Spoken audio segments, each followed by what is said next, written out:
Salut à toutes et à tous, bienvenue pour ce premier épisode de la deuxième saison de Cold Facts. On va parler aujourd'hui du Lausanne Hockey Club, on va faire un focus sur les 4 clubs romans. On va commencer par Lausanne, ensuite on va traverser la Sarine, partir à Zug, aller un petit peu plus loin aussi dans les Grisons à Davos. Et puis on finira ce premier épisode en décortiquant un peu quels sont les agents libres, donc ceux qui sont en fin de contrat en 2020 et qui pourraient être intéressants pour les clubs de National League.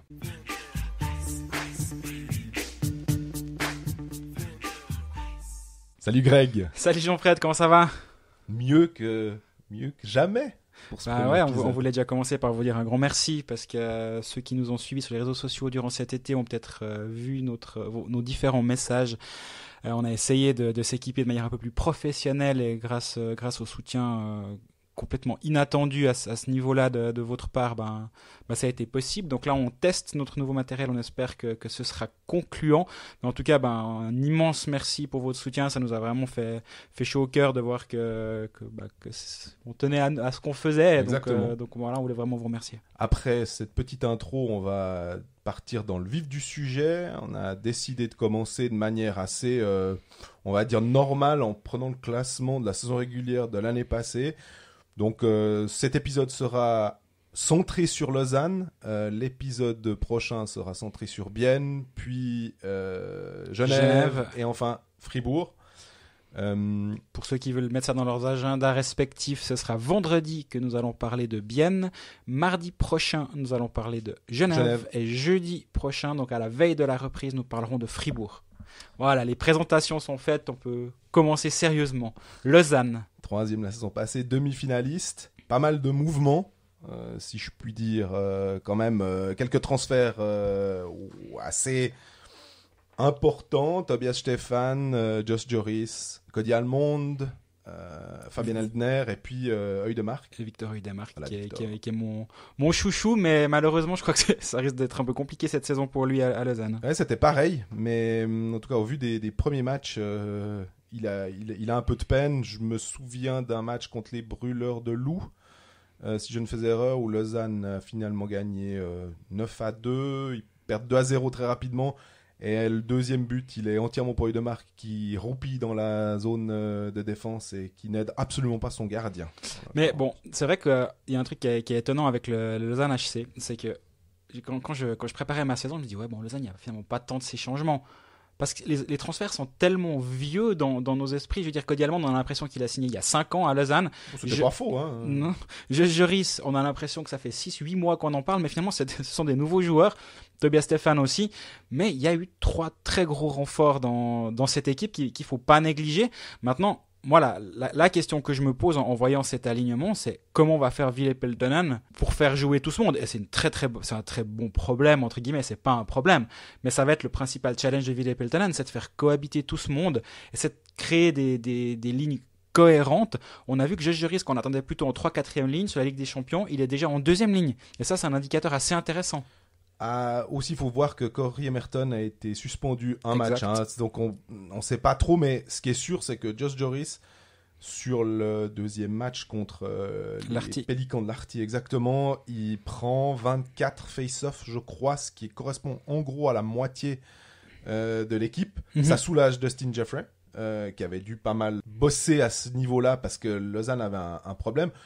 Si on prend, on va dire, basiquement, et qu'on remplace le joueur de l'année passée par le joueur de cette année, c'est en fait Inalbon qui est remplacé par Joris. À peu de choses près. Hein. C'est pas si mal, je trouve. À cela près que, effectivement, si on prend le pédigré, qu'on s'attache que au pédigré des joueurs, qu'on prend peut-être même les stats, parce qu'on a envie de prendre ça comme benchmark, mais à l'œil, à le voir jouer, effectivement, Josh Joris, c'est un bon patineur, c'est un bon joueur. Ça, il n'y a aucun risque là-dessus. Maintenant, est-ce qu'il va marquer X points et X étant peut-être un point par match? Je me risquerais pas un tel pronostic. Moi, ce que j'entends le plus depuis que Josh Joris est arrivé à Lausanne, c'est il play the right way. Il joue de la manière dont Ville Peltonen aimerait que ses joueurs jouent.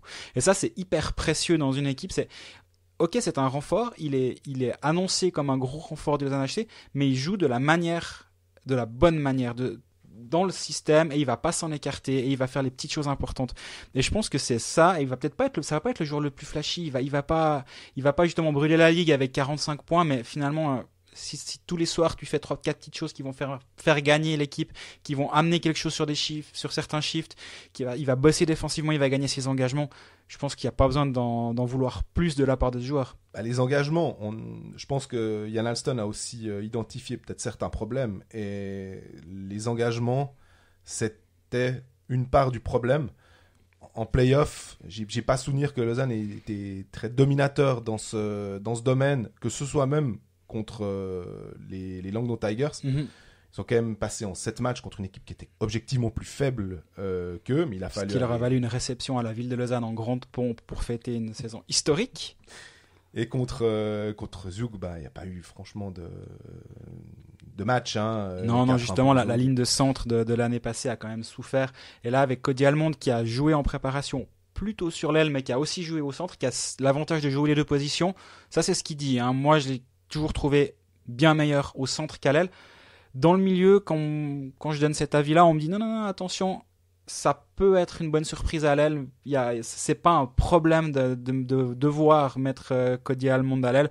En tout cas, une chose est sûre, c'est qu'il y a une grande versatilité possible pour Ville Peltonen. Par là, je veux dire qu'il y a 2 défenseurs étrangers, il y a 3 attaquants potentiels quand le 5e va arriver étranger. Donc, Peltonen peut partir avec 2 défenseurs, avec un défenseur, avec 3 centres ou 2 centres étrangers, où ça dépendra de quel est le profil du dernier étranger.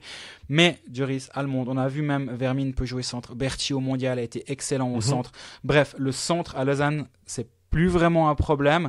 Est-ce que c'était un problème l'année passée? Je ne sais pas, mais avec un Dustin Jeffrey diminué comme ça l'a été, c'était quasi insurmontable. Je pense que cette année, si ce problème vient à se reproduire, ce sera plus facile de le surmonter. Concernant Almond, tu disais ailier, centre. J'ai regardé quand même les statistiques de l'année passée. Il a dû jouer 4-5 matchs à l'aile. C'est pas flamboyant en termes de possession, de metrics, d'analytics. C'est pas génial. Donc j'ai l'impression qu'au-delà de l'œil que certains supporters jeunes avaient envie de dire non, Cody Almond il est meilleur au centre. J'ai l'impression que les chiffres ont tendance à leur donner raison. Après, il faut aussi voir dans quelles circonstances, il faut voir aussi Tout à fait. avec quel joueur tu as joué, quels automatismes tu as. Si Cody Almond s'entraîne tout le temps à l'aile avec tout le temps les mêmes joueurs, je veux dire, c'est un joueur qui est intelligent, qui a une bonne vision du jeu. Donc je pense qu'il peut jouer. Moi, c'est pas ce problème-là que je vois chez lui en numéro 1, c'est plutôt sa santé. Est-ce qu'il va jouer plus de 30 matchs cette saison, durant la saison régulière? Si oui, c'est un excellent transfert. Sinon, c'est mitigé. Exactement. On a encore un transfert, on parlera peut-être de l'impact de Tobias Stephan juste après, mais un que j'ai pas trouvé jusqu'à présent extrêmement convaincant, c'est Eldner en défense. Défenseur droitier qui vient de Davos, qui fait partie du cadre, on va dire, très élargi de l'équipe de Suisse. Je l'ai trouvé brouillon, lourd, il n'a pas une bonne première passe. Il est là pour mettre du poids, il est là pour déblayer un petit peu justement dans la zone et laisser des joueurs créatifs comme Genadzi ou Junland, Grossman. Voilà, mais il joue pas avec je crois qu'il joue avec Genadzi si je ne fais erreur. Exactement. Ouais, pour l'instant, c'est un peu le talon d'Achille. C'est assez compliqué parce que moi, justement, je trouve que cette défense lausannoise, elle est intéressante, elle est ultra moderne en fait. Avec justement, comme tu viens de le dire, avec des joueurs qui sont hyper mobiles, ils ont un peu le même moule, on va dire, que ce soit Frick, que ce soit Genadzi, que ce soit Grossman, c'est des joueurs qui sont capables de distribuer une bonne première passe, qui sont rapides, qui vont vers l'avant volontiers. Alors oui, il faut une balance avec peut-être 1 ou 2 défenseurs un peu plus stay at home, on va dire, et Eldner pourrait en être un, du moins c'est pour ça qu'il a été engagé, j'ai l'impression. Lui, est-il capable de franchir un pas? Parce qu'à Davos, il était dans son élément. Zone de confort. C'est le jeune du club qui monte dans la hiérarchie. On a peut-être un peu moins d'attente ou plus de patience avec le jeune du club qui va arriver gentiment, puis ça restera toujours un peu le jeune du club. Là, maintenant, c'est le renfort au Lausanne HC. Est-ce qu'il est capable de franchir ce pas? Ça peut prendre un petit moment. Moi, je pense que c'est un bon transfert, Fabian Eldner, à la base, sur le papier. Mais après, voilà, pour cette raison, a-t-il les capacités pour franchir ce step. Ça reste un jeune joueur. Donc moi, je ne m'inquiète pas pour le moment concernant Fabian Eldner. Surtout qu'il y a Victor Reudemark derrière. Si vraiment il y a besoin d'un défenseur pour faire le nombre, moi je suis sûr qu'il faut pas hésiter. Tobias Stephan, est-ce que pour toi c'est des 5 transferts, le meilleur transfert? Mais j'ai pas envie de répondre à cette question. J'ai envie d'en poser une autre. Si le marché des transferts suisses était à la mode NHL, c'est-à-dire une ouverture du marché des transferts le 1er juillet, à la fin de la saison, une fois que tout est terminé, est-ce que Jan Alston engage Tobias Stephan, sachant qu'avec Luca Boltzhauser et avec Sandro Zurkirchen, finalement, il a eu un 1A et un 1B qui tiennent assez bien la route et que la paire Zurkirchen-Boltzhauser était une bonne paire de gardiens dans l'élite. Qu'est-ce que tu penses ? Moi, je pense que quand tu as la possibilité de signer quelqu'un comme Tobias Stephan, tu fais quand même un petit step supplémentaire dans ton alignement. Donc, c'est rien contre Boltzhauser et rien contre Zurkirchen. Mais même s'il est peut-être pas aussi dominant en play-off, on connaît la litanie qu'on a, effectivement, parce qu'il est en général souvent face à Giannoni. Giannoni est tellement fort, il arrive toujours à monter en play-off que forcément le gardien en face, on se dit je pense qu'avec Hilaire Berra, Giannoni, Stephan, on a grosso modo 4 gardiens où c'est des assurances. Et quand tu as l'occasion d'avoir ça, les autres vont peut-être te faire une très bonne saison, mais sur la longueur, il l'a prouvé, il a 34 ans ou 35, 34, 35 ans. Ouais, 35. Il a quand même prouvé tout au long de sa carrière, il est solide, on sait ce qu'on a. Et ça, finalement, je peux pas en vouloir à un directeur sportif de se dire, de la même manière que Christian Dubé a fait ce qu'il fallait pour garder Reto Berra, parce que tu te dis, oui, je peux aller chercher un gardien étranger qui me coûtera peut-être moins cher, qui sera peut-être tout aussi bon, mais là, je sais ce que j'ai. Ah ouais, je suis assez de cet avis. Moi, je pense que même dans la situation du 1er juillet utopique que j'ai décrite avant, ça reste le move à faire pour Jan Alston. Mais je pense que la fin de saison ternit, ou pas ternit, mais met une petite ombre sur cet engagement en se disant, finalement, l'année passée, c'est pas au poste de gardien que le Lausanne HC a été éliminé, c'est pas à cause de ça. Je veux dire, les gardiens ont tenu la route, mais Tobias Stephan, comme tu dis, c'est l'assurance tout risque en saison régulière. C'est un gardien qui va jouer 52 matchs de saison régulière sur 50 si possible. Il est tout le temps là, il est en santé. Je veux dire, c'est un athlète qui est bien préparé, de ce que je crois comprendre de tout ce qu'on me dit. Donc l'âge, c'est toujours la question. On se dit à quel moment il est trop vieux, etc. Lausanne a eu le cas, entre guillemets, Cristobal Huet, qui a joué jusqu'à 63 ans environ, sans problème, en étant quasi meilleur d'année en année. Ça va pas être le cas avec tous les gardiens, mais je pense qu'il y a certains gardiens, on connaît l'éthique de travail des uns et des autres dans le milieu. Donc quand tu signes long terme à Tobias Stephan, même s'il a 34-35 ans, quand tu signes long terme, très long terme, Reto Berra, même s'il a 32 ans, les deux vont avoir leur contrat à échéance à la même date. Ouais. Donc finalement, tu paries un petit quelque chose, mais quand on va voir d'autres directeurs sportifs se dépatouiller durant toute la saison pour trouver des gardiens pour la saison prochaine, parce qu'actuellement Lugano est déjà pas content de Zurkirchen pour des raisons assez évidentes, mais je crois même avant qu'il ait mis un patin sur la glace, ils avaient conscience que c'était pas lui la solution à long terme à ce poste-là. Mais est-ce que c'est Dominique Kelly qui l'avait choisi Mais non, c'est ça. Alors on en reviendra, on en reparlera plus tard. On peut vite digresser 2 secondes, mais comment c'est possible d'engager le coach, de faire un transfert pour le gardien sans que le GM soit en place? Du coup, tu arrives avec un GM qui doit faire avec un entraîneur qu'il n'a pas choisi, faire avec un gardien qu'il n'a pas choisi, qui viennent d'arriver. En fait, c'est pas des contrats qui courent depuis 3 ans. Ils sont là, mais ils sont là depuis 3 semaines. C'est absurde. Bref, on va pas revenir là-dessus on va pas parler de ça trop longtemps.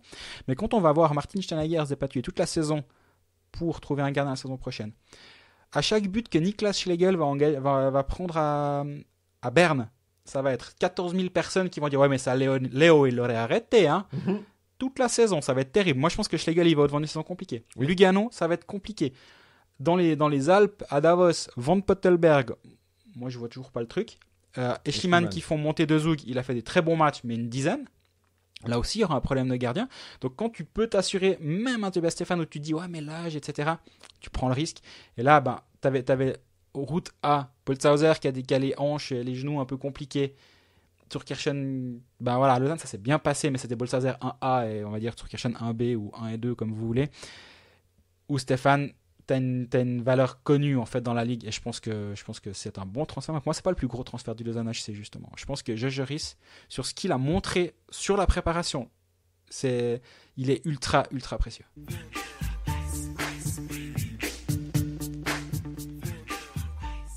Puis pour pas être les seuls à donner notre avis sur les transferts, on a posé la question à Jérôme Renard, ton collègue Greg, qui suit le Lausanne Hockey Club pour 24 heures en grande partie.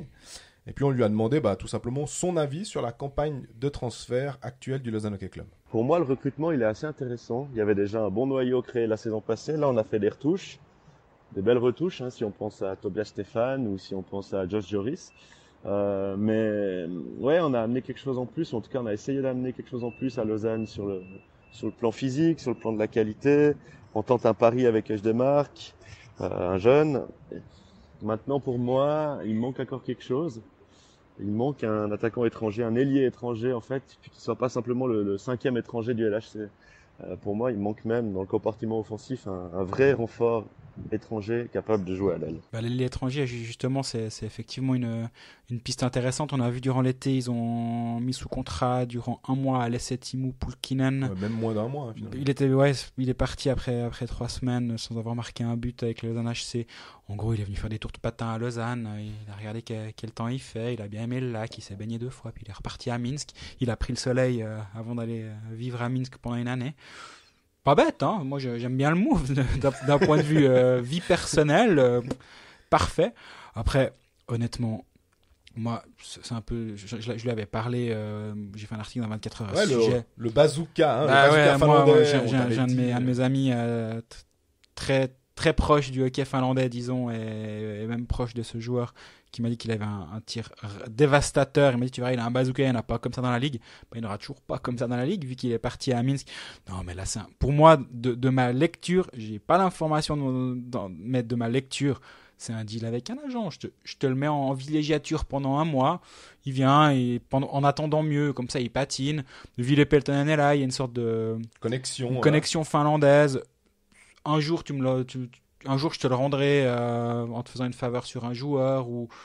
C'est le genre de petites choses qui sont jamais perdues dans le milieu de rendre ce genre de service. Je dis pas que c'est ça. Est-ce que vraiment ils ont pensé le signer? C'est possible. Mais dans le pire des cas, Lausanne n'a rien perdu dans l'affaire, bien au contraire. Il y avait eu aussi l'histoire, je crois que c'était sur le site du Matin, de Francis Paré, qui obtenait la nationalité biélorusse, et qui du coup permettait de libérer un spot pour un étranger, et puis ils étaient tout contents de pouvoir reprendre Timo Pulkkinen au Dynamo, puisqu'il avait joué là-bas la saison passée. Et il va pouvoir jouer sous les ordres de Craig Woodcroft, qui est reparti au Dynamo Minsk, avec qui il avait eu des bons résultats avant de venir se perdre à Genève pendant un certain temps. Bon, voilà, j'aurais bien aimé voir jouer Pulkkinen à Lausanne, honnêtement, parce que je pense qu'effectivement, c'est ce genre de profil-là qui va potentiellement aider. On rappelle une chose, c'est qu'actuellement, Corey Merton, c'est l'étranger numéro 4 dans l'alignement. L'année passée, il était arrivé finalement en cours de saison comme cinquième roue du char. Est-ce que l'ancienne 5e roue du char peut devenir la 4e cette saison? Je sais pas. Je pense effectivement que Jan Alsson a peut-être encore une ou l'autre carte dans sa manche. Je ne le sais pas, honnêtement. C'est difficile de lire dans son jeu. Mais je serais vraiment pas surpris que Lausanne commence à 5. Surtout qu'on rappelle que Jonas Junland fait une fin de saison. On va pas dire dégueulasse. Allez, on va être plus gentil que ça. Difficile l'année dernière. Lindbaum est une valeur sûre maintenant avec son titre de champion du monde en plus. Alors ça change rien à son jeu, mais ça a prouvé il était capable de jouer au niveau international. Il était très bon, j'étais présent, tu étais aussi d'ailleurs. Il était très bon avec la Finlande sur les derniers matchs, il était ultra dominant, donc sur les minutes où il était sur la glace, il jouait moins qu'à Lausanne, mais quand même il était dominant. Tu voyais que il était à son niveau là, et ça détonnait pas de le voir là. Donc, on parlait de flexibilité pour Ville Peltonen, d'avoir Lindbaum et non Junland et 3 attaquants. Je pense que c'est vers ça que doit se tendre Lausanne. Lausanne a la chance peut-être de jouer des matchs qui ont un tout petit peu plus d'importance. Je mets vraiment un tout petit peu plus d'importance avec la Champions League. On a pu les voir un match très très mauvais contre Minsk. Junost, donc pas Dynamo, la 2e équipe de Minsk qui joue pas en KHL. Et puis une victoire au penalty contre l'Arty. Ils étaient menés 3-1, 4-2. Et puis finalement, ils sont revenus. Ils ont gagné le dernier tiers 3-1. Puis ils ont dominé tout le flow du game, tout la heatmap, tout ce qui est des statistiques avancées parlent tout en faveur. Tu parlais de Joris. Effectivement, il a connu un très très bon match avec Kenins et Berchi. Bonne ligne. Est-ce qu'elle va rester comme ça? Je ne sais pas. Par contre, Vermin a marqué aussi, mais Jeffrey, alors on parlait de Younland, qui a aussi pas connu un début de saison, en tout cas de préparation fantastique. Non, je suis d'accord, mais je suis moins inquiet pour Dustin Jeffrey que pour Jonas Younland, justement. Ouais. Mais c'est drôle parce que Jeffrey, on sait que les matchs qui vont vraiment compter, normalement, on parlait de valeur sûre du championnat. Ouais, c'est juste. Normalement, il fait partie de cette caste-là. Il y a un sujet qui m'intéresse sur les NHC, c'est Yannick Eren. Ouais, voilà. J'allais te lancer, j'allais te dire le cas Eren. Ah bah voilà, en fait, Minsk, il est 13e attaquant derrière Tim Trabert dans l'alignement, ce qui est quand même un signal assez intéressant, disons, à lire. Ah, moi j'aurais dit négatif, mais... Voilà, on peut le dire. Et à l'Arty, il joue 3e ligne avec Almond et Tyler Moy, donc qui est une vraie ligne, il marque un but d'ailleurs. Ouais. Tiens, dès qu'on fait jouer Yannick Eren, il peut marquer.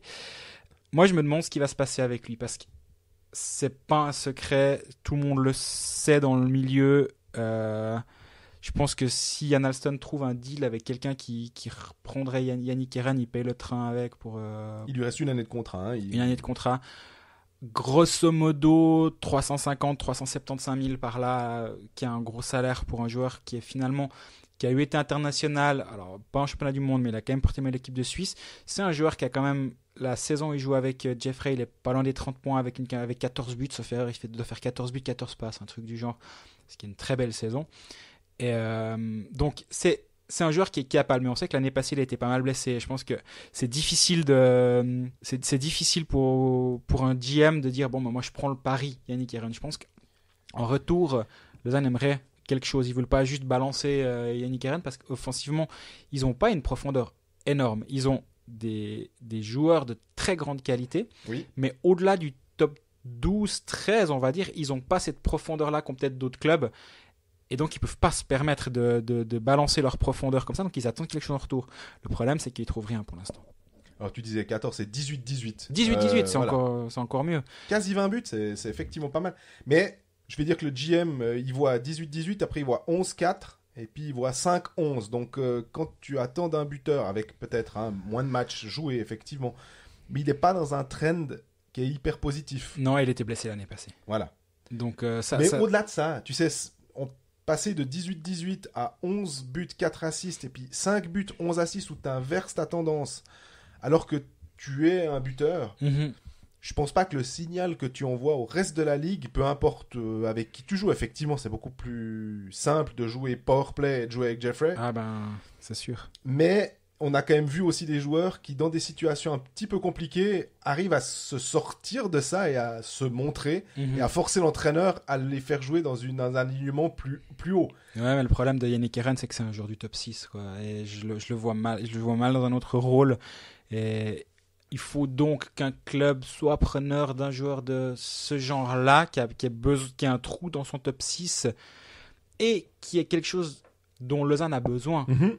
Et là, Lausanne cherche un attaquant. Je sais qu'ils ont fait des coups de fil dans cette optique-là à travers la Ligue actuellement.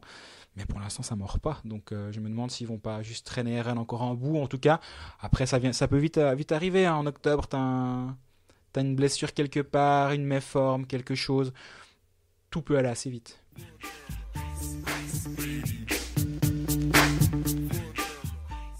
Lausanne demi-finaliste l'année dernière, qu'est-ce qu'il faut attendre de cette équipe maintenant? On a parlé d'une vraie progression en termes de qualité sur certains postes. Stéphane en a assez parlé. On a posé la question à Jérôme Renard de ses attentes pour cette équipe cette saison.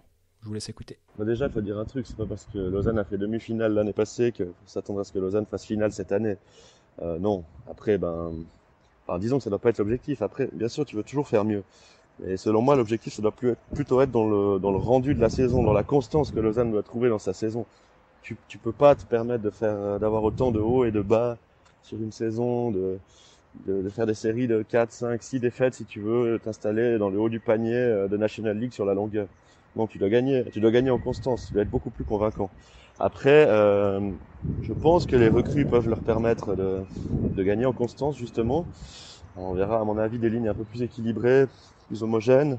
Et puis, Ville Peltonen, il aura une saison de plus sur un banc. Peut-être qu'il a retenu aussi la leçon, appris de certaines de ses erreurs. Et voilà, c'est certainement que ça va suffire, selon moi. En tout cas, c'est clair que j'ai de la peine à imaginer des playoffs sans Lausanne, ça c'est sûr. Et puis après, voilà, si tu joues Zug en quart de finale, c'est toujours différent que si tu joues Langnau. Ça, on verra, c'est pour plus tard. Moi, j'aime bien ce qu'il dit sur la constance en saison régulière, parce que finalement, effectivement, les playoffs, les clubs nous le disent saison après saison, et à raison, que c'est une nouvelle saison qui commence, le blabla habituel, mais qui est juste.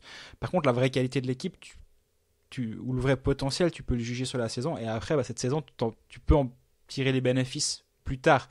Donc, oui, je pense que Lausanne doit franchir un pas sur la saison régulière, pas avoir de passage à vide, et être chaque soir le gros dans le match, en fait. Sauf quand tu vas à Berne ou quand tu vas à Zougou, là, ma foi, mais sinon, le reste des autres soirs, ils doivent arriver sur la glace comme la grosse équipe, finalement, qu'aspirent les dirigeants à être, finalement, parce que c'est ça, le but ultime, c'est d'être un des top 3 de la ligue. Je pense qu'ils sont pas si loin, mais après, ça passe par une attitude au quotidien. Et si on prend, tu cites Zug et Berne, qui sont deux exemples excellents, puisque c'est les finalistes de la saison passée, on n'a pas souvenir, alors comme ça, mais parce que je pense que ça ne s'est pas passé, c'est pour ça qu'on n'a pas souvenir, de périodes hyper négatives, de creux, de trous, de 6 matchs perdus de suite par Zug et par Berne. Berne, si je me rappelle une fois dans un épisode, tu parlais de, je crois que c'est Gilles Montandon qui disait, ils perdent jamais 3 matchs de suite. Et cet état d'esprit-là, on parle de culture de la gagne, même si c'est en saison régulière, elle est hyper importante parce que tu te remets pas forcément, tu te remets un petit peu en question, mais tu commences pas à te dire mais est-ce que j'ai merdé mes transferts, est-ce que j'ai vraiment construit mon équipe de manière cohérente. Non, il n'y a pas ce genre de questions. Puis accessoirement, quand tu es le gros tous les soirs, tu vas pas en 7 matchs en quart de finale contre Langnau. Ce qui fait que tu n'arrives pas en demi-finale cramé contre Zug et donc tu n'as quasi plus aucune chance. Je pense que c'est un tout qui... En fait, cette lancée commence par la saison régulière et après va se poursuivre parce que cette habitude d'être le gros fait que tu pars pas en 7 contre Langnau. Honnêtement, moi, j'arrive toujours pas à comprendre qu'on en arrivait à 7 matchs dans cette série quand tu vois les différences de qualité entre les équipes. Et ça s'est payé en demi-finale. Je pense que si Lausanne a une semaine de récupération comme Zug l'a eu, on rappelle que Zug passe en 4 ou en 5 contre Lugano. En 4, je dirais. Ils ont une semaine de récup que Lausanne n'a pas et derrière, t'es quasi mort en fait. Et donc ouais, je pense que c'est là le principal objectif de Ville Peltonen, c'est d'être constant. Et puis on a aussi une petite thématique qu'on voulait aborder qui concerne l'identité. Alors on va pas faire... on n'est pas un parti d'extrême droite, on parle d'identité suisse et tout, mais ce qui est assez amusant, c'est de voir qu'au Lausanne Hockey Club, pour la saison 2019-2020, il n'y a qu'un seul véritable joueur roman francophone. Alors il y en a plusieurs qui parlent français, même très très bien parmi les Alémaniques ou les Tessinois, mais il n'y a qu'un seul joueur roman, c'est Benjamin Antonietti. Et on a posé la question à Jérôme Reinhardt de savoir si cette identité romande finalement, ou ce manque d'identité romande pouvait poser quelques petits problèmes au cours de la saison et vis-à-vis des spectateurs. Moi j'ai un peu de peine avec cette question, avec cette histoire d'identité, parce que voilà, déjà tu vends pas des abonnements, des loges VIP, des contrats de sponsoring selon l'origine de tes joueurs, non. Ce qui marche, c'est une équipe qui gagne, et c'est une équipe qui procure des émotions. Peu importe d'où les joueurs viennent, c'est comme ça aujourd'hui. Après, on pourrait me dire, ouais, mais alors les émotions, si les joueurs sont pas romans et s'identifient pas au maillot, c'est plus compliqué. Ouais, au bout d'un moment, faut arrêter. Les joueurs, ils veulent gagner, peu importe le maillot qui sont sur les épaules. Alors, je comprends la réaction de Jérôme, il a parfaitement raison. Je pense qu'effectivement, les joueurs veulent gagner, mais moi, ce qui me chatouille un tout petit peu, ma foi, si t'as pas les joueurs, si tu veux mettre que des joueurs romans, on va dire, ou vaudois, mais qui sont pas assez bons, il y a pas besoin de tortiller. Tu vas pas les faire jouer, tu mets les meilleurs, effectivement. Mais ce qu'on remarque, c'est qu'à Genève, il y a quand même une petite identité genevoise qui s'est créée. On a RIA, c'est une vraie volonté, oui. Avec la fondation qui est derrière maintenant, mais même Fribourg, pour reprendre un autre club roman, qui a des joueurs évidemment éminemment célèbres comme Sponger, comme Bikoff, comme Motet, mais même Ludovic Weber, même Ablanalp, on a quand même Marchand, exactement, ça fait 6 joueurs qui sont fribourgeois. Et on peut prendre Bienne. Bienne, ils mettent des jeunes joueurs, ils mettent Gillian Colère, ils ont encore... alors, ils ont sorti pas mal de jeunes du cru qui sont peut-être partis, comme Noah Delémont qui est parti en Amérique du... Voilà, Nussbaumer, qui sont pas là maintenant. Yanis Moser. Il est de la partie alémanique autour de Bienne, mais mine de rien... Gaëtan Haas, enfin, on peut aller un bout avec Bienne aussi. Hein. Et on peut prendre Lino Marchini, qui est lucernois, mais c'est quasiment zougois, donc on crée quelque chose. Les Zurichois, il y en a beaucoup. Berne, je veux dire, André Heim, c'est aussi un produit du club. Marc Kempf. Qui aide Kempf vient de Langenthal, mais Heim, c'est un produit du club qui a grandement aidé l'année passée le club à gagner. Donc tu peux gagner tout en ayant tes jeunes qui montent dans la première équipe, c'est pas incompatible. C'est ça. Et du coup, moi je trouve que c'est un petit peu... c'est étonnant. Et je me demande si, au niveau de l'identification des supporters, forcément, qui vont être contents, il y aura 9600 personnes lors de l'ouverture de la Vaudoise Arena contre Genève, il n'y a aucun problème, mais est-ce qu'à un moment, quand tu vois un joueur, puis tu te dis pas, ah tiens, lui, il vient d'Orbe, de Bussigny ou d'autour de la ville de Lausanne, comme ça, simplement ce que tu peux te dire quand tu vas à Fribourg. Ouais, je suis assez d'accord. C'est en fait la vision de Jérôme, je la partage, mais c'est la vision, on va dire entre guillemets, idyllique de la saison qui se passe bien. Mm-hmm. Les joueurs gagnent, les gens sont contents, ils vont à la patinoire et ils payent pour voir des joueurs qui gagnent. Très bien, il a raison. Oui. Tu commences à perdre 2-3 matchs, tu commences à avoir une spirale qui est un peu plus négative. Je pense que le spectateur payeur, disons, va être beaucoup plus patient, tolérant ou permissif avec le gars du coin. Il va vouloir que ses joueurs performent, il va quand même avoir des attentes très fortes. Mais le gars à qui tu peux aller taper dans le dos à la fin du match parce que tu dis tu viens d'à côté de chez moi, CSA, je t'avais vu jouer avec les juniors, t'étais déjà dans le club il y a 5-6 ans. Ben, je pense que cette relation-là, elle est importante pour certains spectateurs. Pas pour tous, effectivement. Et le public auquel parle peut-être le Lausanne HC, on n'a pas vraiment à faire de ça. C'est le public qui va dans les loges, c'est le public, c'est cette clientèle-là que veulent attirer les dirigeants. Et du coup, je pense que le spectateur, on va dire fan de son équipe, on va dire la tribune debout, hein, pour caricaturer.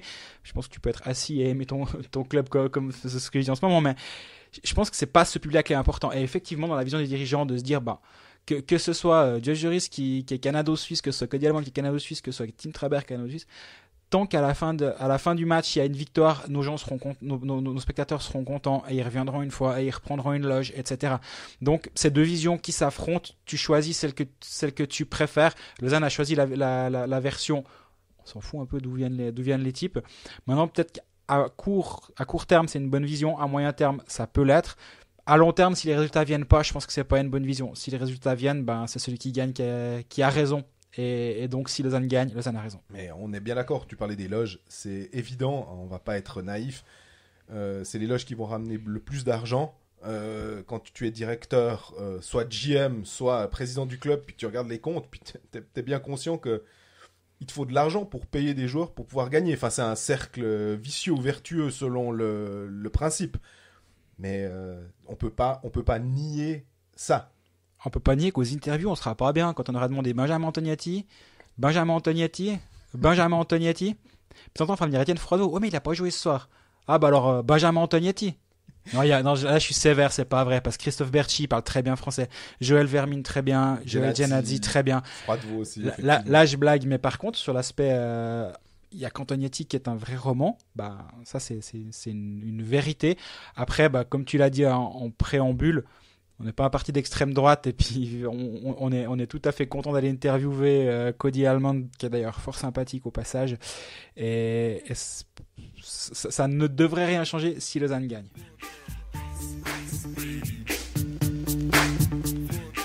Puis on va finir ce Focus Lausanne Hockey Club en se projetant un petit peu dans le futur, logique, c'est de voir qui est en fin de contrat, parce qu'on a des joueurs qui vont arriver en fin de contrat en fin de saison 2020, et quels sont les chantiers de Jan Alston, qui est-ce qu'il doit remplacer, qui est-ce qu'il doit peut-être prolonger, Greg, et rappelle-nous un petit peu qui est en fin de contrat à Lausanne. Voilà, alors actuellement, Antonietti, Eren, Jeffrey, Junland, Léonet, Trabert et Lindbaum sont en fin de contrat. Donc ça fait 3 étrangers en fin de contrat. Ça, c'est intéressant. Je pense que Junland, ça va être la dernière saison à Lausanne. À mon avis, je la vois assez comme ça. Lindbaum a des aspirations de NHL. Je pense à son âge et avec l'expérience qu'il est en train d'accumuler, et il devrait tenter sa chance, à mon avis. Eren, je le vois pas rester. Du coup, il nous reste quoi ? Moi, je pense qu'une des priorités de Jan Elston, ça doit être Robin Léonet. Parce que pour moi, c'est une vraie bonne surprise, ou c'est de moins en moins une surprise, mais il fait une très bonne première saison à Lausanne. Il a une 15aine de points, il a eu un rôle, il a joué plusieurs rôles. Et là, on voit que sur cette préparation, il est même à l'aile de Jeffrey. Evermin. C'est intéressant, je pense. Oui. On va pas faire d'épisode de Hockey Manager spécifique avant la saison, mais par contre, on va glisser des petits trucs par-ci, par-là. Je ne l'ai pas dans mon équipe actuellement, Robin Léonet, mais c'est pas bête, à mon avis, de songer à Robin Léonet. En tout cas, on parle pas de hockey manager, mais de vrai manager. Je pense que Jan Alston doit avoir envie de re-signer ce joueur. Je crois qu'il l'aime vraiment bien. D'ailleurs, scoop, vous me direz, il l'a signé. Mais je crois qu'il a vraiment bien aimé ce qu'a apporté ce joueur. Donc là, pour moi, c'est un des chantiers. C'est pas un gros chantier. Il a sûrement d'autres idées derrière la tête, Jan Alston. Mais comme on sait que les étrangers se signent beaucoup plus tard dans la saison, c'est pas le gros projet. Et en ce qui concerne les agents libres en vue de la saison prochaine, il y en a, on en parlera en fait cette fin d'épisode, mais moi j'ai pas de sources ou de pistes sur lesquelles sont actuellement les Lausannois. En général, ils aiment bien aller voir en Amérique du Nord ce qui se passe et qui veut rentrer. Peut-être c'est une option. Ce petit truc lâché comme ça au détour. Hein. Non, mais je relis des points, mais j'ai pas d'infos. C'est toujours la même chose. Si j'ai une info, elle est écrite sur lematin.ch et 24heures.ch. Là, ça n'est pas le cas. Par contre, on relit des points. Ouais. Mais ce que je peux voir en regardant ces joueurs qui sont en fin de contrat, c'est qu'effectivement, tu dis les étrangers, c'est 3 gros postes, forcément. Mais à côté de ça, Trabert, Antonietti, plutôt des joueurs de devoir. Mine de rien, Trabert, je suis un peu plus circonspect, mais Antonietti, on en parlait en disant que c'était la caution romande, vaudoise du club. C'est un joueur qui se donne toujours beaucoup. Que les gens aiment bien, mais a raison, parce que c'est pas juste, il est pas juste sympa, parce qu'il était juste sympa, on pourrait, il y aurait pas d'intérêt à le garder. Par contre, c'est un joueur qui a un vrai impact sur le match à son niveau et au niveau qu'on lui demande. Finalement, il va jamais sortir du rôle qui lui est offert, et c'est précieux, ce genre de joueur. Tout d'un coup, ça me fait penser, il est pas en fin de contrat, mais je me dis que peut-être tu as quelque chose à ce sujet, c'est Étienne Froidevaux, parce que on l'a juste mentionné avant. Il est centre de 4e, il touche un très très bon salaire. Si on fait le line-up, on se dit, en 4e ligne, il faudrait que ça me coûte petit peu moins cher pour que je puisse mettre un petit peu plus dans les lignes 1, 2, voire peut-être 3, parce qu'on sait que les salaires ont monté en Suisse. Est-ce que Froidevaux, on pourrait imaginer, on parlait d'Aaron, un échange, est-ce que Froidevaux, Lausanne essaye un peu fait des appels, des coups de fil? Alors, j'ai pas d'informations, ils ont essayé de ce que je sais, mais à l'heure actuelle, aujourd'hui où on enregistre ce podcast, j'ai pas d'informations à ce niveau-là. Moi, je serais pas complètement surpris que ce soit toujours une de leurs volontés, mais au moment où il le signe, il le nomme capitaine dans la foulée, il lui donne le salaire qui va avec. Je pense que c'était à refaire. Il aurait préféré se casser la jambe ce jour-là que d'aller signer le contrat avec Étienne Froidevaux. Non, je sais pas s'ils vont réussir à le donner ailleurs. Maintenant, l'année passée, c'est vrai que c'était de temps en temps un peu compliqué de le voir jouer 5 minutes sur la 4e ligne, alors que c'est ton capitaine, que c'est un joueur qui a quand même été précieux dans l'évolution finalement du club, bien sûr. La rétrogradation d'Étienne Froidevaux et finalement inversement elle suit la courbe inverse de la progression de Lausanne HC. Exactement. C'était en fait à mesure qu'il descend dans les lignes, le Lausanne HC monte. Donc finalement en fait, au moment où ils l'ont signé, c'était censé être un des leaders de l'équipe. Puis petit à petit, il y a eu Berchi, il y a eu Vermin, il y a eu Kennis, et tous ces joueurs sont passés devant une hiérarchie. Donc lui, il est toujours en train de dégringoler. Et là, ça va être compliqué pour lui, surtout qu'au centre, tu as ton centre numéro 1, tu as Jeffrey. Duris, on en a beaucoup parlé. Almond, on en a parlé. Emerton actuellement est dans l'alignement. On a vu, moi, je préfère faire jouer Berchi ou Vermin au centre que de remonter Étienne Froidevaux, finalement. Ouais, pour lui, c'est un peu compliqué. Moi, je me demande si au bout d'un moment, c'est pas le joueur qui va vouloir s'en aller plus que le club qui va leur s'en séparer. Il faut être deux, hein, tu me diras. J'allais dire, il faut trouver aussi quelqu'un qui est capable d'absorber. Est-ce que Lausanne prend une partie du salaire, etc. Hein, on sait qu'il y a des choses qui sont possibles, mais pas évident. Hein. Ben non. Donc la situation d'Etienne Froidevaux est pas simple. Là aussi, c'est comme pour Eran. Est-ce qu'une blessure quelque part en début de saison peut faire que ça va changer? T'as envie d'un joueur comme ça qui a des qualités. Hein. Alors là, je suis vraiment pas en train de dire que c'est un mauvais joueur, Etienne Froidevaux. Mais comme on disait avant, c'est un joueur qui descend de l'alignement, mais par contre son salaire, il a stagné. Et c'est quand même un des problèmes du LHC actuellement.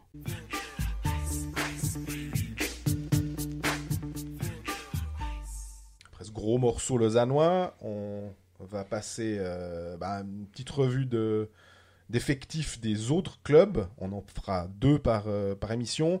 Aujourd'hui, on a choisi de parler de Zug, gros candidat au titre. Je crois que c'est pas une news très très surprenante dans les transferts que les Zougois ont fait, leur projet Onion Marks et tout ce qui découle de ce club. On va juste quand même faire aussi un petit rapide survol des transferts. Leonardo Giannoni, Gregory Hoffman, Jan Kovar, Barofner de Zurich, Torel, 49 points avec IFK, Lindberg, 20 points en NHL, et ils ont perdu Sondre Schliemann, Flynn, Rowe et Everberg. J'aime beaucoup Everberg au passage, mais on va plus en parler, donc voilà. Je voulais le dire. Est-ce que Zug, on peut déjà leur donner l'affreux vase de champion ou... Moi, il y a un truc qui m'a choqué cet été, c'est que quand tu t'engages ton 5e étranger en catimini, tu signes Oskar Lindberg, qui est quand même un joueur qui a 250 matchs de NHL, qui a 80 points, qui a 0,3 points par match en NHL. Il sort d'une saison où il a 55 matchs, 20 points, comme tu dis. En 55 matchs, c'est quand même du gros renfort. Alors, dans le communiqué, ils disent on a 5 étrangers, on peut parer à toute éventualité. Je pense que McIntyre enfin, pas que je pense, c'est un fait, McIntyre est sur le marché. Donc, si un club veut McIntyre, il peut l'avoir. En tout cas, il y a de bonnes chances. En tout cas, c'était la situation à un moment durant l'été. Mais moi, je cherche les problèmes, je cherche les défauts dans cette équipe de Zug. Et actuellement, je cherche toujours. T'en vois, toi? Je me demande si y a pas trop de talent, je sais pas, peut-être trop d'ego. Ils ont re-signé Martini, qui était un des 3 agents libres principaux. Ils l'ont pas laissé longtemps sur le marché. Ils l'ont laissé 1 mois en été pour faire croire à certaines équipes que ça valait la peine de perdre 5 minutes à lancer un coup de fil à l'agent. Puis une fois que tout le monde a lancé le coup de fil à l'agent, puis l'agent a dit attendez, il veut pas discuter pour le moment. Ça s'est passé comme ça. Il y a eu le communiqué où il a fait j'ai signé. Bon, voilà. Au revoir tout le monde. Tu traces le nom de la liste des joueurs intéressants. Il en reste plus beaucoup. On a le meilleur gardien de Suisse. On a un centre étranger, Jan Kovar, qui a fait 3 saisons de KHL. L'année dernière, il était à Pilsen en République tchèque. Il a mis plus d'1 point par match. Très bien. Mais 3 saisons à plus de 60 points en KHL. Il a moins de 30 ans, donc il est en pleine possession de ses moyens. Il va jouer vraisemblablement avec Gregory Hoffman sur la ligne. Juste le meilleur buteur, à peu de choses près du championnat. Pas loin d'être un des 2 meilleurs joueurs avec Kubalik qui est parti. Barofner, un jeune qui a marqué 16 points en 16 matchs, puis après il a arrêté de jouer, il est parti en vacances, Barofner. Voilà, alors lui, il faut peut-être voir, est-ce que tout d'un coup... il n'a pas confirmé. Il a fait un bon début de saison, puis après, il est rentré dans le moule. À Zurich, c'était pas forcément facile. Non. Je disais Torel, c'est 49 points avec IFK, donc c'est plus d'1 point par match en championnat de Finlande. La défense peut-être.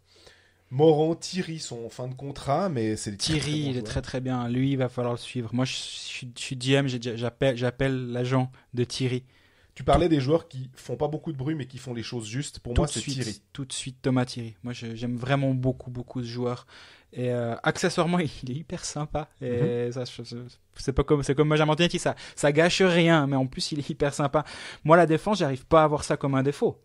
Quand ton défenseur numéro 1, c'est Raphaël Diaz, ton défenseur numéro 2, c'est Santeri Alatalo. Derrière, tu as Sgragensryd qui sont pas des manches. Schlumpf, je crois que ça va pas mal. Livio Stalder, on l'a découvert c'est cette dernière saison principalement, mais il a une progression qui est vraiment parfaite, qui est linéaire. Morand, s'il faut faire un peu de sale boulot, il est toujours là, il n'y a pas de problème. Moi, je la trouve belle, cette défense, au contraire. Et eux ont le luxe de ne pas avoir un défenseur étranger. Oui. Leur défenseur étranger, c'est Diaz, c'est Alatalo, c'est ces joueurs-là qui sont leurs défenseurs étrangers, mais ils ont des licences suisses. Donc, tu peux avoir 4 attaquants suisses auxquels tu rajoutes Marchini, Hoffmann. Tu as déjà tes 2 premières lignes qui sont faites sans trop trembler. Après, tu as encore Yannick Albrecht, Sven Senteler, qui sont des super joueurs. Tu as Simeon, tu as Barofner. Sven Leuenberger. Sven Leuenberger qui a explosé l'année dernière. Mais c'est ce que tu disais très justement au début de ce passage. Tout le monde ne va pas être sur le power play. Il n'y a que 2 lignes de power play. Certains vont même aller jouer du box play. Ça va faire mal à l'ego à certains d'aller se coucher sur un puck en box play. Ça peut être difficile. L'année passée, Dan Tangnes a magnifiquement géré son équipe. Moi, j'ai vraiment que des bons échos sur cet entraîneur. On peut imaginer qu'il va être capable de gérer l'équipe maintenant. Mm-hmm. Surtout que j'ai l'impression que les joueurs qui arrivent, alors je connais pas Yann Kovar, hein, je suis jamais allé manger avec, hein, mais ce qu'on me dit sur un Barofner, ce qu'on me dit sur un Gary Hoffmann, etc., c'est pas des joueurs qui vont être problématiques à intégrer dans cette équipe. Donc, je pense que le mix est finalement assez bon. Puis Giannoni, quoi. On rappelle quand même ça fait 3 ans qu'il rattrape certaines erreurs de la défense bernoise. On a l'impression que Berne a une défense incroyable aussi parce que Leonardo Giannoni. Donc, tu rajoutes une très bonne défense avec Giannoni derrière. Ouais, moi, je m'inquiète pas de ce côté-là de la patinoire. Puis devant, t'as Hoffmann, il marque des buts en fermant les yeux. Il va se faire servir des caviars par Kovar. Ouais, ça va être sympa de voir des matchs à Zouk cette année. Hein. Surtout le powerplay. Je pense que tu as vu les reflets, les highlights de la Champions League. Tu as Marchini dans le côté Sprunger-Ovechkin, on va dire, hein, donc avec son tir du droit. Puis tu as Hoffmann avec son tir de gaucher de l'autre côté. Et ce qu'ils aiment beaucoup faire, c'est ces longues passes transversales comme ça. Et comme ça vient tellement vite, on avait vu un but, si tu te souviens, de la Russie contre la Suisse. La Suisse avait bien joué à Bratislava contre la Russie. Elle avait perdu de mémoire, je dirais 3-0, mais il y a un but de Kucherov où il y a une immense transversale comme ça qui se fait. Et c'est exactement ce genre de truc à peut-être un degré tout petit peu plus bas. Mais pour le championnat de Suisse, on peut être sûr que ça va être très, très, très, très fort. Lorsque les stars zougoises viennent dire bonjour à l'un de vos clubs, vous allez voir l'échauffement de Grégory Hoffmann. Fin d'échauffement, en tout cas à Lugano, il faisait tout le temps ça. C'était avec Fazzini, ligne bleue, tir sur réception les 2. Je serais pas surpris, j'ai encore pas vu Zouk cette année, mais si c'est Marchini et Hoffmann qui s'amusent à se faire des passes à la bleue, à se faire des tirs sur réception, et après justement te faire des grandes transversales. Droitier gaucher, hein. Voilà. C'est un régal à voir comme la pureté du geste de Grégory Hoffmann, et Marchini a un shoot tout aussi beau. Donc ça vaut la peine d'être dans la patinoire à ce moment-là, juste pour admirer le shoot dans sa forme la plus pure en fait. Sans défenseur, sans rien, juste le swing qui part, et franchement c'est beau à voir. Transition toute trouvée, on parle de Grégory Hoffmann. On va juste peut-être vous repasser en fait, ou ceux qui ne l'avaient peut-être pas entendu, c'était un épisode qu'on avait enregistré au championnat du monde à Bratislava. On avait eu la chance et l'honneur, le plaisir de passer 20 bonnes minutes avec Grégory Hoffmann. Puis on lui avait posé la question de son engagement à Zoug. Pourquoi il avait choisi cette destination alors qu'il avait toute la Suisse à ses pieds. Je vous propose d'écouter sa réponse à l'époque au mois de mai. Ça a fait pencher la balance parce que pour moi, c'est toujours la chose la plus importante, c'est toujours ma préparation pendant l'été ou comment je me prépare pour entamer la saison. C'est ça qui va me donner certains résultats. Puis je crois vraiment que Zoug, ils ont mis ça en place maintenant avec le nouveau centre OIM qu'ils sont en train de construire, qui arrive en 2020, avec Hans-Peter Strebel, le président, qui a voulu ça en place, et c'est juste je suis allé voir le chantier, c'est juste un projet immense. Je pense qu'il n'y a pas quelque chose comme ça de similaire. Je crois que c'est le premier centre comme ça en Europe, où il y aura vraiment une patinoire, des salles de massage, il y aura des salles de force, tu peux faire la patinoire style NHL où en 2 heures tu la remets en style européen. Donc non, quelque chose qui me tient à cœur. Puis surtout après, c'est clair, c'est une équipe qui veut gagner, et avec des très bons joueurs, et je crois qu'on l'a vu les 2-3 dernières saisons, comme ça a fonctionné. Donc ouais, très heureux de pouvoir être là-dedans.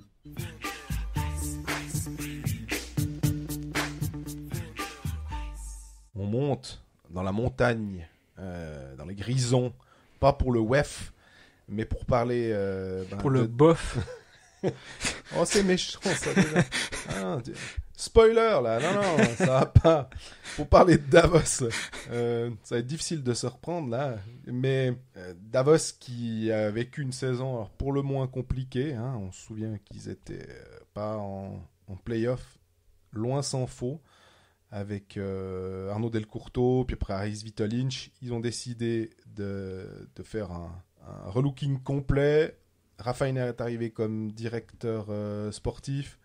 Il a emmené dans son sac Christian Volvend, entraîneur M20, assistant de Patrick Fischer, pour sa, en gros, première expérience de coach de National League. Mais avant de parler de ça, on va juste revenir sur les transferts que Davos a fait à l'intersaison. Alors, on a Eschliman, on en a parlé, le deuxième gardien de Zug, qui vient en binôme avec Van Pottelberg, dont parlait Greg. Ils ont dépouillé Ambry.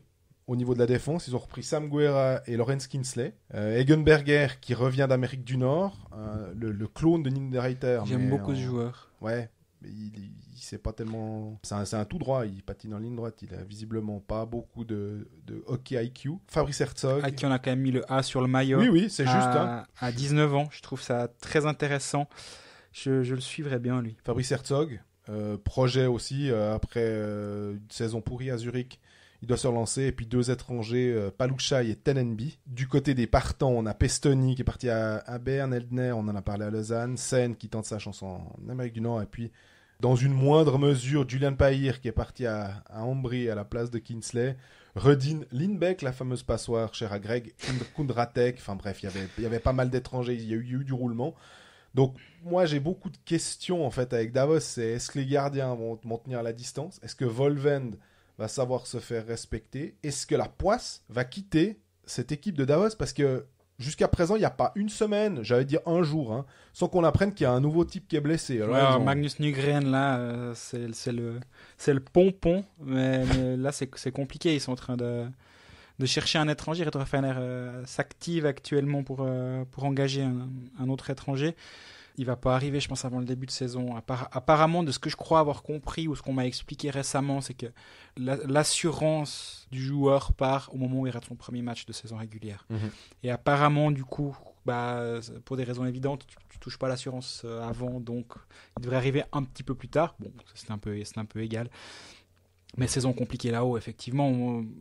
Mais il y a des signaux positif quand même, c'est ça. Parce qu'il y a une génération de jeunes joueurs qui est intéressante à suivre. Et moi, je me réjouis de voir Fabrice Herzog là-haut. Je me réjouis de voir Enzo Corvi jouer une saison un peu moins pourrie que la saison dernière au niveau de sa santé. Je me réjouis beaucoup moins de voir Christian Volvend derrière un banc 50 soirs par saison. Parce que là, ça s'annonce compliqué. Moi, ce point, c'est le point central à Davos. On rappelle, Christian Volvend est entraîneur en chef des M20. Il sort d'un mondial où on dit qu'en gros, des clubs d'NHL lui feraient les yeux doux. Davos ? Ah non, pardon. Lui ferait les yeux doux. Ça en a fait rire plus d'un. On en a rigolé ou on en a souri parce que... Ouais, je pense que c'est plus le terme. Sourire plus que rigoler parce qu'on n'a pas à se moquer, mais... Non. Mais je pense qu'il faut parler... quiconque parle de Christian Volvend dans Souris et pas... Nous, on peut rester à notre place de journaliste, mais je pense que si on quitte le carcan des journalistes et qu'on s'éloigne un peu, on va dans le milieu du hockey, le nom de Christian Volvend d'abord fait glousser avant de parler. Donc, il peut que surprendre en bien là-bas, parce que les attentes sont assez basses concernant Volvend et sa capacité à être coach. Mais ça, c'est une vraie question à se poser, et ça ne concerne pas que Volvend dans le championnat, il y a aussi Grunborg à Zurich. Comment tu deviens entraîneur au quotidien? Et c'est une des questions c'est un des points dans lesquels j'ai pu parler avec des gens cet été. C'est t'arrives, et ça c'est un animateur bien connu de MySports avec un accent québécois qui disait ça l'autre jour. Quand t'allais perdre le dimanche à Rapperswil, puis que t'arrives sur la glace le lundi matin pour l'entraînement, tu fais quoi? Comment ça se passe concrètement? Et ça, si t'as pas ce vécu-là, d'être coach pendant 2 semaines au championnat du monde avec les 20 meilleurs joueurs de ton pays, c'est une chose, mais d'être là, sur la glace le lundi matin, c'en est une autre. Et c'est très intéressant comme remarque, tant pour Volvend que pour Grunborg. Je pense que ça va être un défi. Ouais. Et puis, je me pose aussi la question on parle de l'âge, hein, qui te rattrape. Ambul et les frères Vizère. Alors les frères Vizère sont pas fondamentalement vieux, je me permettrai pas à mon âge de dire qu'ils sont vieux, mais Dino a 30 ans. Voilà, mais Marc 32. Voilà. Mais comme ils ont un jeu extrêmement énergique, tu parlais de ça une fois l'année passée à propos de la saison passée, à propos de Chervet. On va dire qu'il va réussir parce qu'il a un jeu qui demande tellement physiquement, parce qu'il se donne à 120%. Les Vizères, j'ai l'impression que c'est un petit peu pareil. Surtout Marc d'ailleurs. Surtout Marc. Pour moi, il va s'éteindre plus vite que Dino, mais moi, je peux me tromper. Et puis Ambul, alors lui, par contre, c'est déjà en anglais on dit Father Time. Ça commence à arriver gentiment. Il est fantastique. C'est un joueur qui est apprécié partout, mais moi je crois que Ambul 36 ans, Dubois 36 ans. Ouais, Dubois en fin de contrat d'ailleurs. Ambul, il le met en première ligne avec, en tout cas sur une ligne avec Corvi et Herzog d'ailleurs. Exactement, ouais. Herzog qui est pas inintéressant là aussi. Ok, manager Herzog, c'est pas bête. Et il y a toujours cette théorie, pour petite parenthèse, des gens vont marquer des points dans ce genre d'équipe. C'est pas parce que c'est Langnau ou que c'est Rapperswil qu'il n'y a pas de points qui vont être marqués. Il faut juste trouver lesquels. Moi, il y a 2-3 joueurs qui m'intéressent. Petite pique qui pourrait être intéressante, c'est Marc Schliemann, listé comme défenseur dans Hockey Manager, qui joue centre de la 4e ligne à Davos. Je sais pas, je dis ça comme ça. C'est dans un coin de la tête, c'est jamais perdu. Mais ceci mis à part, il y a 2-3 joueurs qui vont être chouettes à suivre. Benjamin Baumgartner, Nando Egenberger. C'est des joueurs talentueux qui ont du hockey. En fait, toi, tu disais le IQ de Egenberger, t'étais pas convaincu. Je me réjouis de voir, honnêtement. Et même Palushai, qui pourrait être intéressant à suivre. On rappelle, c'est quand même un joueur qui a un passé de NHL. Il date de plus en plus, mais il a quand même un passé jusqu'en 14. Il a joué encore à Charlotte. Il était aux Checkers, mais à Carolina Hurricanes. Après, il est passé à Charlotte. C'est un joueur talentueux. Il y aura de quoi faire, il y aura de quoi voir du jeu là-haut, mais saison difficile. Luis Lopez sur Twitter, que certains suivent peut-être, a une théorie assez intéressante. Ouais, c'est même pas une théorie, c'est pas des chiffres, quoi. Non, c'est des chiffres, on est bien d'accord, mais peu de monde met ça en avant. Mais vu que dans le même groupe, tu as Rapperswil, Ambry et Davos, ça veut dire que ces équipes vont s'affronter, vont s'offrir des points, vont se bouffer des points parmi. Et l'année passée, si Ambry a fini 5e, c'est aussi parce qu'ils étaient dans le groupe avec Rapperswil et Davos. Et tu joues 6 fois Rapperswil, 6 fois Davos. Donc Ambry en a bien profité l'année passée. Cette année, qui va en profiter ? Est-ce que c'est Ambry ? J'ai des très gros doutes. Est-ce que c'est Rapperswil ? J'ai des très gros doutes. Du coup, je pense que dans les pronostics d'avant-saison, Davos sera 8e. Pour cette unique raison, c'est qu'ils vont jouer 6 fois Rapperswil, s'ils ne font pas les couillons. Ils peuvent faire 12 points, on va dire. Ouais. Ils vont jouer 6 fois Ambry, s'ils font pas les armes, ils en font 12. Tu as déjà 24 points. Tu as un tiers de tes points qui sont faits là. Ouais, puis en plus, si tu as gagné, tu as une bonne dynamique, et puis tu as les matchs à la domicile, etc. Donc, je trouve la théorie, c'est même plus une théorie, c'est qu'à un moment, il n'y a aucun... La zone géographique, c'est ce qu'il disait, depuis que la zone géographique existe, donc c'est 3 groupes de 4 équipes, il n'y a jamais eu 3 équipes qui étaient en dessous. Maintenant, vraie question, c'est qui le gardien à Davos ? Van Pottelberger a l'avantage de connaître un tout petit peu la maison, mais il a le désavantage d'être pas... Enfin, c'est pas un numéro 1 en puissance. Non, pas vraiment. Sandro Schliemann était barré. Tu disais que Tobias Stefan pouvait jouer 52 matchs sur 50. Donc, mais pas l'année passée, justement. Pour la première fois de sa carrière, Stefan a partagé le filet.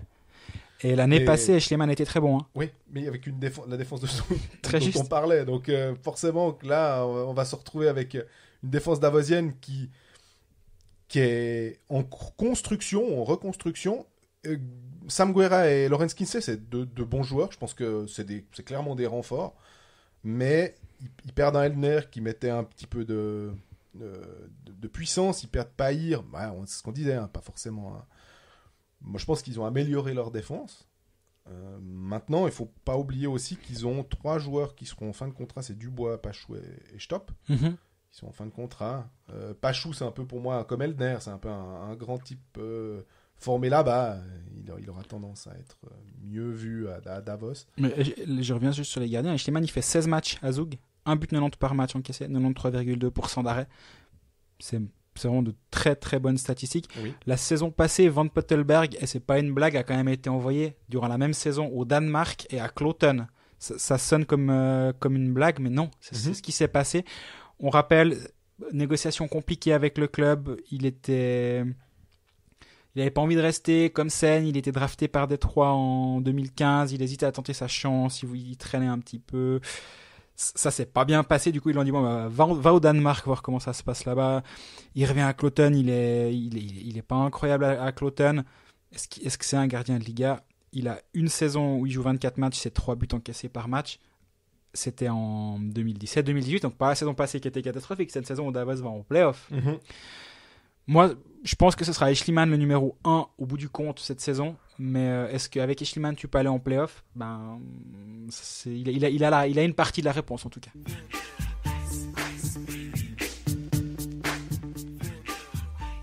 Puis avant de finir, on avait quand même envie, parce que faut en parler assez rapidement, étant donné que les contrats se signent de plus en plus tôt dans le championnat suisse, on l'a vu avec Marchini, faire un peu, un petit bilan des agents libres intéressants en 2020, donc à la fin de cette saison, parce qu'ils sont encore libres à l'heure actuelle.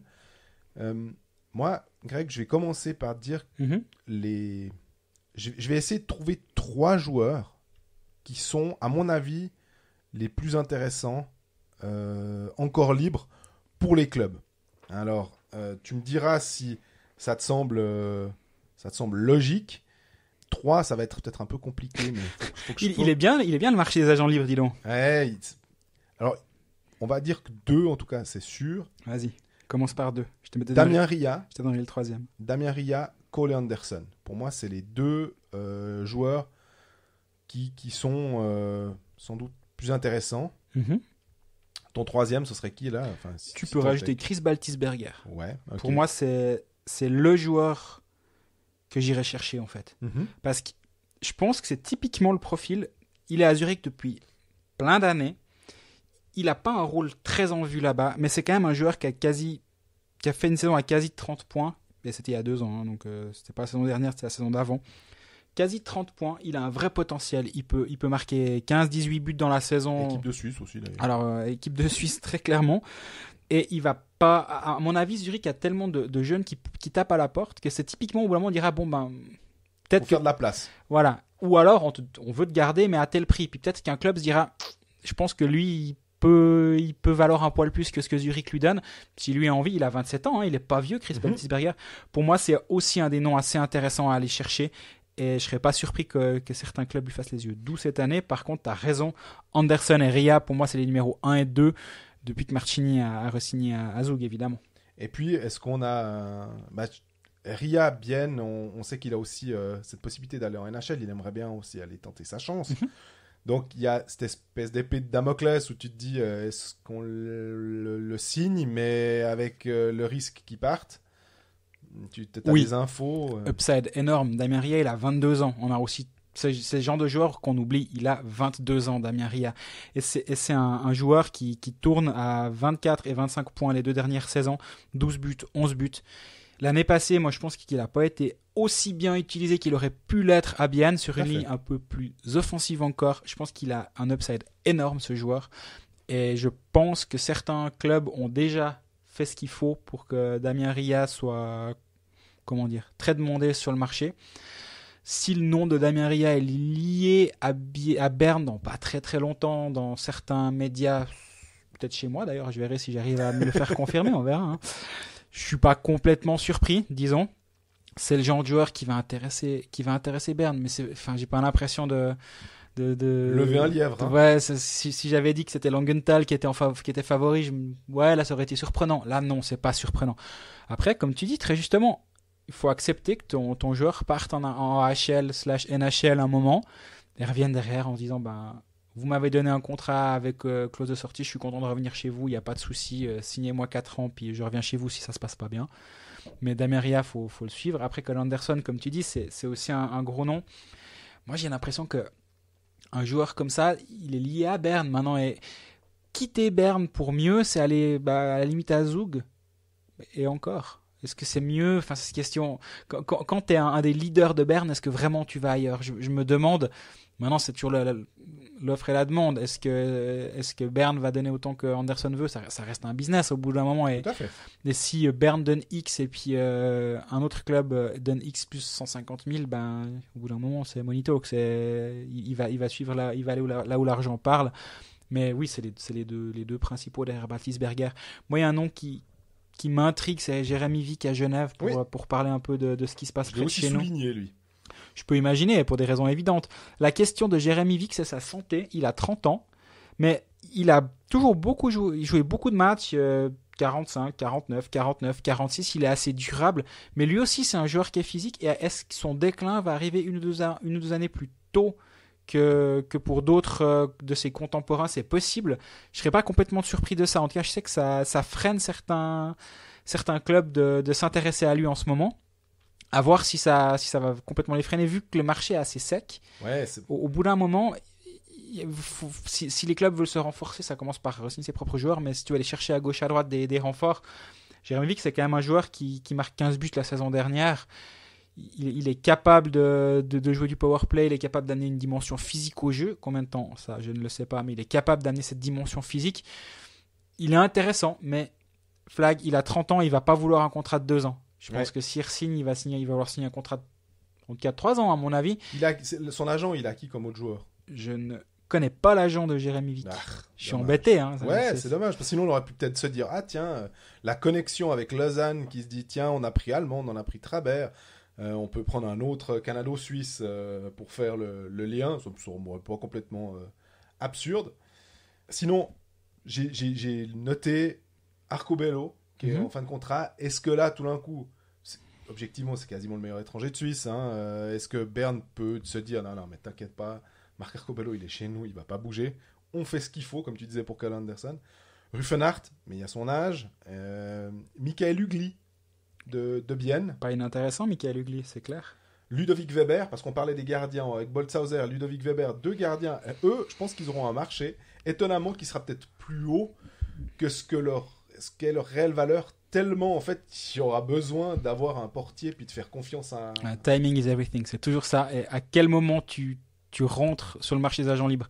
Quand Berra arrive en Suisse, il y a grosso modo que Fribourg qui est vraiment démuni. Les autres clubs, les gros, on va dire, et je dis pas que Fribourg appartient à mais les gros, Berne, Lugano, Zurich, gros / riche, après faites comme vous voulez avec ça. Berne, Lugano, Zug, Zurich ont leur gardien. Donc tu vas dans un deuxième tiers. Et là, il avait sondé Lausanne, il avait sondé Bienne, il avait sondé Fribourg. Lausanne, c'était pas, ils avaient des gardiens signés long terme. Bienne, ils avaient Hilaire, c'était pas une question. Mais il restait Fribourg. Donc timing is everything. Le marché était peut-être un peu moins intéressant à ce moment-là. La saison prochaine, comme on a parlé tout à l'heure, le marché il est grand ouvert pour peu que ça se passe pas bien à Berne, il est d'autant plus ouvert. Et il y a un autre joueur, c'est Robert Mayer, qui est agent libre. Et c'est un autre gardien qui se frotte les mains actuellement et qui se dit juste, mais j'attends bien tranquillement ce qui se passe. Je dis pas qu'au moment où on diffuse cet épisode, il a pas signé 2 ans de plus à Genève. Je sais pas. J'ai pas d'informations dans ce sens-là, en tout cas. Mais toujours est-il que plus les jours passent, plus les gardiens rigolent. Et si ça commence à mal se passer à Lugano ou à Berne, alors là, c'est jackpot. Est-ce que tu es bien, vu que Hilaire a décidé de mettre un terme à sa carrière? Est-ce que tu prends Boltzhauser et Weber et tu fais marcher une concurrence entre les deux? Moi, je pense qu'il y a pire comme situation. Oui, complètement. Je sais pas, Rossi, qui est agent libre. Mathias Rossi à Fribourg. Mathias Rossi, pour moi, c'est aussi un joueur qui a tout intérêt d'attendre parce qu'il sort pas d'une très bonne saison avec Fribourg. Mais c'est un joueur qui a un potentiel un peu plus haut, à mon avis. Mais sa première saison à Fribourg, il met quand même 14 buts, il a 25 points. Deuxième saison, 16 points, pardon. Il fait une mauvaise saison et à l'image du club, il n'a pas aidé l'équipe à aller vers le haut. Par contre, sur la préparation, Hockey Manager Alert, il était avec Stolberg et Dern. Je pense que si tu mets un joueur comme ça dans de bonnes conditions, à mon avis, il peut performer. Et s'il fait une saison à 15-17 buts, il va valoir cher. Je pense que là, ça va être intéressant de suivre l'évolution du dossier Mathias Rossi. Je pense que le club aura envie de le signer plus rapidement que Rossi aura envie de re-signer. À quel moment ils vont s'entendre? S'ils veulent s'entendre, ça je ne le sais pas. Ça peut être intéressant à suivre. Nolan Diem, ça je trouve que c'est typiquement un joueur avec Langnau qui passe un peu sous le radar parce qu'il joue à Langnau, mais il peut être hyper intéressant. C'est un joueur qui donne tout, justement. Centre d'une ligne, par exemple d'une 3e ligne ou d'une 4e ligne peut-être, éventuellement si tu as vraiment un très très bon club. Nolan Diem, je me dis que ça peut être un joueur intéressant. On a les 2 Tessinois, Bertaggia et Fazzini. Là, je pense qu'ils vont vouloir trop reconstruire là-bas autour d'une... Justement, on parlait d'identité locale. Je les vois pas partir. Fazzini, ça s'est mal passé avec Ireland l'année passée. J'attends de lui une belle progression cette année. Je pense que c'est un joueur qui a un potentiel énorme. Bertadia, je sais pas, j'aime un peu moins ce joueur honnêtement, mais pour des raisons alors complètement subjectives. J'ai rien pour là, mais c'est un vrai joueur, c'est un vrai bon joueur, mais je sais pas, je suis moins séduit disons par lui. Il y a Yecker à Lugano qui peut être intéressant à suivre. Il y a Jelovac à Ambry qui peut être intéressant à suivre. Exactement. Deux défenseurs romans. Souter aussi, Dave Souter. Il y a Dave Souter. Lui, je lui ai parlé lors des Swiss Hockey Awards. C'était assez justement il me disait c'est la première fois de ma carrière où je vais arriver sur le marché des agents libres en étant voilà, je suis un joueur de Liga, je vais arriver à agent libre, c'est une situation qui est nouvelle pour moi, je me rends pas compte de ce qui m'attend, mais il se réjouit parce qu'à Zurich, il a vraiment franchi un step assez important. Il est grand, il est mobile, il a vraiment tout pour lui, il a tout pour exploser et il a tout pour obtenir un bon contrat ailleurs, à mon avis, ou à Zurich, évidemment.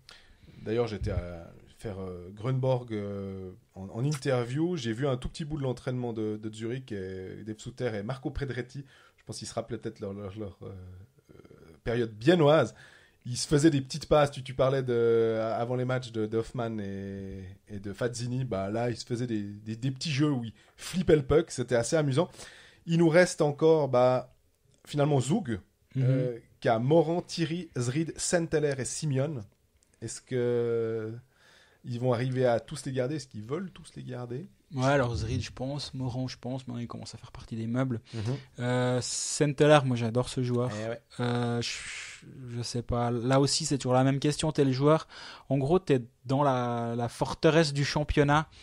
Est-ce que tu préfères aller gagner un poil plus ailleurs, mais de revoir tes ambitions à la baisse? Ou est-ce que tu te contentes de ce qu'on t'offre là? À mon avis, je pense quand même qu'il gagne mieux que le chef Matt. Donc, c'est une pesée d'intérêt. Et comme tu dis, le club doit aussi la faire, sa propre pesée d'intérêt. Est-ce qu'on veut garder Saint-Heller? Ouais, ça va être intéressant. Simeon, intéressant à suivre. On est passé un peu vite aussi sur Chiaroni à Berne, qui voit son rôle quand même pas mal diminuer, qui est ailier de 4e ligne. Je pense que c'est un joueur qui a un peu plus de hockey que ça et qui peut faire peut-être un peu mieux. Mais il a 30 ans. C'est aussi un nom, mais comme on vient de voir, c'est pas une année où tu as Hoffman et Giannini sur le marché, quoi. Et c'est quand même une année un peu plus difficile pour arriver sur ce marché, mais il y a vraiment 2-3 bonnes pioches à faire.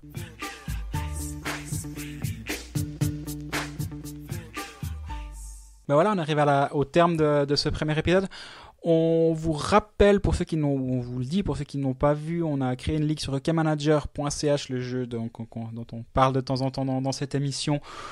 Colfax, le nom de la ligue avec un espace, vous créez votre équipe et après rejoindre une ligue. Colfax, on a des prix pour les 6 premiers. Sur nos réseaux sociaux, on en parle. Donc si vous voulez voir ce qu'il y a à gagner, et même si vous voulez juste vous mesurer, alors à nous, je pense qu'il y en a des plus forts, mais... En tout cas, en attendant, on est très content de vous retrouver et on se revoit dès vendredi pour la présentation de Bienne notamment. On va faire un autre tour du côté de Berne et Langnau, mais on va le faire en français, on vous promet, pas en Berntuch. Et d'ici là, n'hésitez pas à interagir avec nous, Twitter, Instagram, Facebook, etc. Et profitez bien des derniers jours avant que ça recommence sérieusement. Et à bientôt.